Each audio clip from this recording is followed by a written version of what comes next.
Before we start our experiment, let me introduce you to some components of this power lab that we will be using for today's experiment.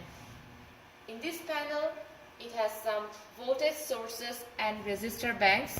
For today's experiment, we will be using the single phase AC 120 volt AC source, and this is the variable resistor for our experiment, and there are some different values of the resistors, and by activating any of them or with any combination, we can set the resistor value to our desired level. Here is the power analyzer that we will be using to get the voltage, current and power reading. So these two ports are for ammeters, these two ports are for voltmeters, and in this display we can see the voltage, current and power readings. Now let's come to the single phase transformer that we will be using today.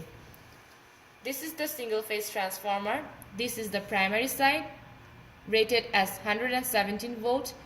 This is the secondary side, rated as 25 volts, and between them here is the core.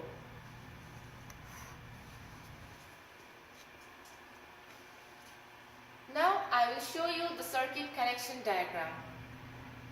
So from the AC source, this cable goes into the input of the ammeter. From the output of the ammeter, it comes into the one terminal of the primary side of the transformer. The other terminal is connected with the neutral of the power source, and we will be measuring the voltages with the help of these two cables connected across the voltmeter and then from the two ports of the voltmeter. And now in the secondary side, here from one port of the secondary side, it goes into the input of the ammeter A in. We are using this power analyzer for the primary side measurements and this power analyzer for the secondary side measurements. And from A out of the second power analyzer, it goes into the variable load here. From the other side of the variable load, the cable comes back to the other side of the other terminal of the secondary side to make the connection complete. And from across the two terminals of the secondary side of the transformer, these two cables are connected into the voltmeter to get the voltage reading across them. So now there is another part here. It says that examine the labeling on the transformer. What are the current designations on the primary and the secondary sides?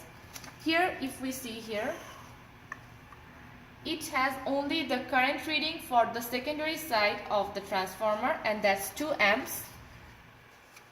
In here it has 2 amps, and it does not directly give the primary or high voltage side rating for the current, but following the law of the transformers, we can calculate the primary side.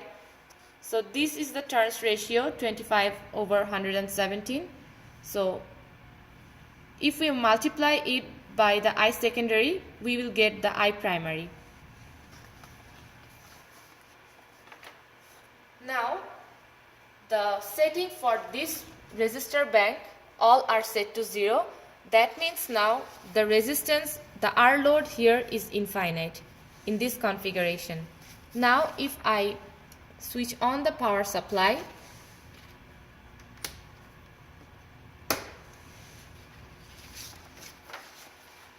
and then observe the data here. This data gives us the V in, this data here gives us the I in, and this data here gives us P in. So that are the voltage, current and power measurements for the primary side of the transformer. Now here at the second power analyzer, we will get the voltage, current and power readings for the secondary side. So this is our V out, this is our I out, and this is our P out.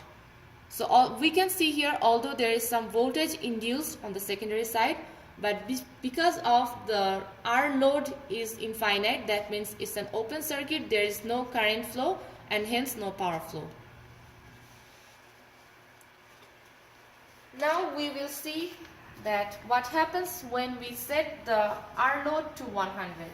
That means we will just switch this on, switch on the 100 ohm resistor and keep the others off.